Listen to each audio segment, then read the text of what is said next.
এত কাজ কর্ম অভাব উপেক্ষা করে আপনারা এসেছেন। আমরা কি পুলিশের সঙ্গে যুদ্ধ করতে এসেছিলাম? আমরা তো এসেছিলাম আমাদের জীবনের 12 দফা দাবি। এই দাবি ত্রিপুরার বিধানসভার বাজেট অধিবেশন সবচেয়ে গুরুত্বপূর্ণ অধিবেশন হয়। এখানে বাজেট বরাদ্দ হয় সকলের জন্য। এটা কি বিজেপির জন্য? আমাদের জন্য। সেখানে মুখ্যমন্ত্রীর কাছে দাবি সনদ দেওয়ার জন্য আমরা আজকে 7 দিন আগে চিঠি দিয়েছি। আমরা বিরোধী দলের নেতা বিধানসভার ওনাকে জানিয়েছি, উনি আসবেন একটু পরে। সারা দেশে প্রোগ্রাম করছিলেন, আমরা খবর দিয়েছিলাম আমাদের সাধারণ সম্পাদক কমরেড বিজু কৃষ্ণনকে। তিনি মহারাষ্ট্র থেকে রাজস্থান থেকে উত্তরাখণ্ড হয়ে বিহার হয়ে কালকে বেঙ্গল হয়ে আজকে সকালে এসেছেন। তিনি আবার কেরালা যাবেন, নির্বাচন চলছে। কিন্তু ত্রিপুরার যেহেতু এরকম একটা পরিস্থিতি, এটা বিবেচনা করে তিনি এখানে এসেছেন। পুলিশ কি করলো? প্রতিটি পুলিশ অফিসারকে তো আমরা সবাই জানি, চিনি তো। হ্যাঁ, আমাকে জানে না এমন কেউ আছে কোন পুলিশ অফিসার? আমাকে আটকাবার জন্য ওরা 6 জন বাঘা বাঘা পুলিশ অফিসার আটকেছে। আমাকে আটকাতে পারলেই মিছিল আটকে যাবে। হ্যাঁ, আমার কথা শুধু চলে, ওরা জানে না কেন মিছিল এসছে। আমার জামা ছিঁড়েছে, আমার চশমা ভেঙে দিয়েছে, ঘরে নিয়ে গিয়েছিল, পরে আরেকজন কমরেড এটা এনেছে। আমি বলতে চাই, বিজেপির সমাজ বিরোধীরাও আমাকে বেশ কয়েকবার আমার বাড়ি পুড়িয়েছে, আমাকে আটকাবার চেষ্টা করেছে, তো আটকাতে পারেনি। আটকাতে পারেনি, আর পারবে না।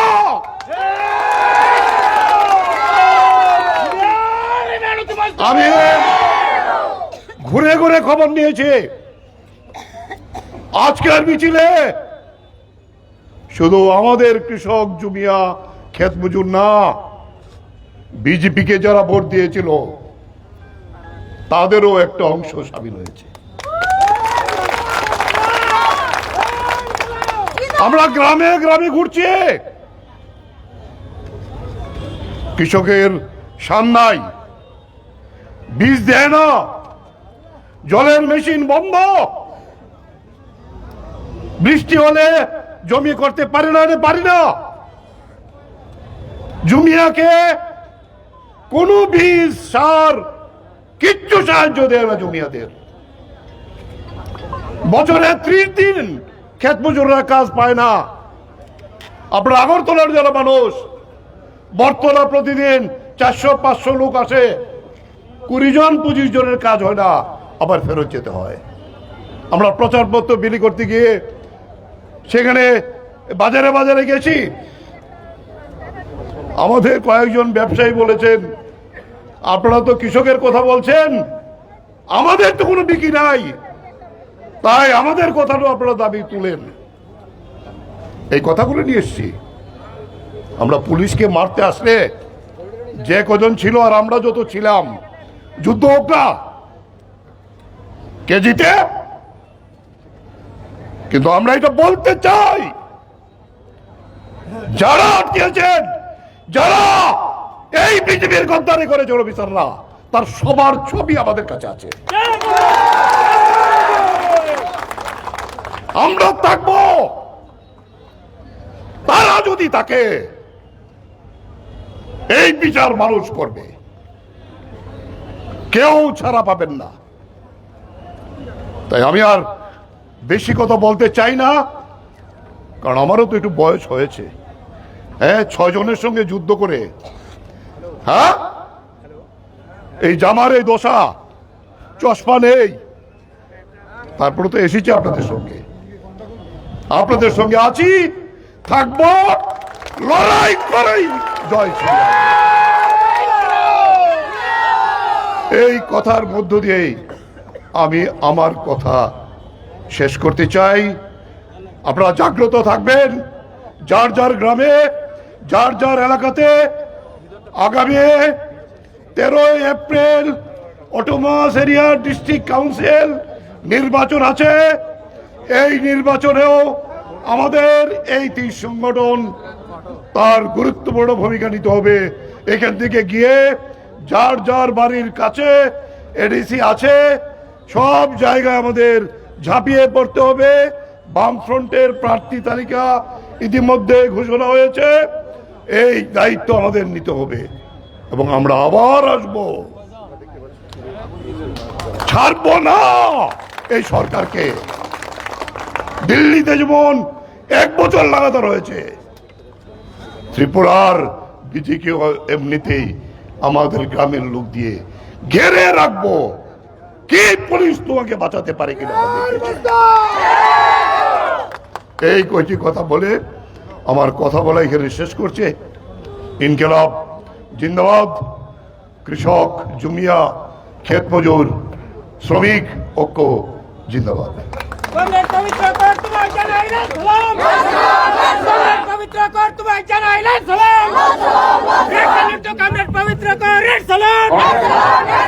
এখন আপনাদের সঙ্গে বক্তব্য রাখবেন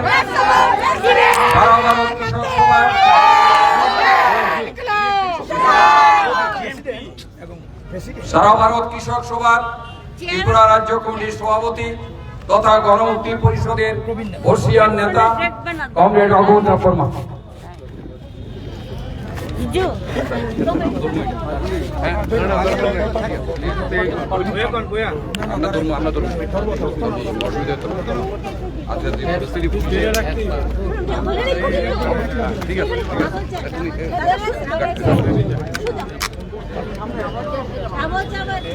কংগ্রেস সভাপতি মন্ডলী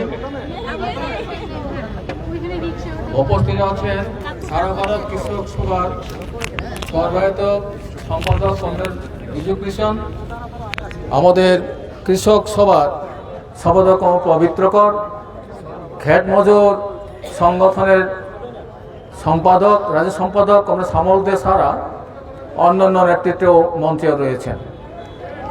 আজকে আপনারা ইতিমধ্যে আমার আগের বক্তাদের কাছ থেকে শুনেছেন। আমার ধারণা হয়েছিল ওখান থেকে যখন মিছিল সম্ভবত এই রাস্তায় গিয়ে হয়তো পুষে যাবে, আমি ওখানে গিয়ে আর ওখানে পুলিশের ঠেলাঠেলি আমার পা বোধ একটা ভাঙে নেই, কিন্তু মুসুর খেয়েছে ভালো মতো। এরপর আমি সাহস করিনি জায়গাটা। আজকের এই ঘটনা থেকে মনে হয় বাংলায় আমরা আগে শুনতাম দুবেলা খাবারে যার মুহূর্ত নয় কিল মারা গুসাই, বুঝলেন? এই যে যারা আজকে মিছিলটাকে আটকে দেওয়ার পুলিশ বাবুরা খুব পরিশ্রম করে, মাথার গাম পায়ে ফেল পরিশ্রম করেছেন, খুব ভালো কথা। পুলিশ কার? পুলিশের পরিবারে তো কৃষক আছে, শ্রমিক আছে, এদের অবস্থা সম্পর্কে তারা কি একটু উপলব্ধি করতে পেরেছে? আর এই পুলিশ অফিসাররা যারা আমাদের আজকে মিছিলটা আটকে দেওয়ার চেষ্টা করেছেন, এদের অপরাধ না, এদের উপরওয়ালা দাদারা অপরাধ। ওরা বসে বসে মানুষের যন্ত্রণার কথা ভাবছে না, কৃষকের যন্ত্রণার কথা ভাবছে না, শ্রমিকের যন্ত্রণার কথা ওরা ভুলে গেছে ক্ষমতায় থাকার ফলে।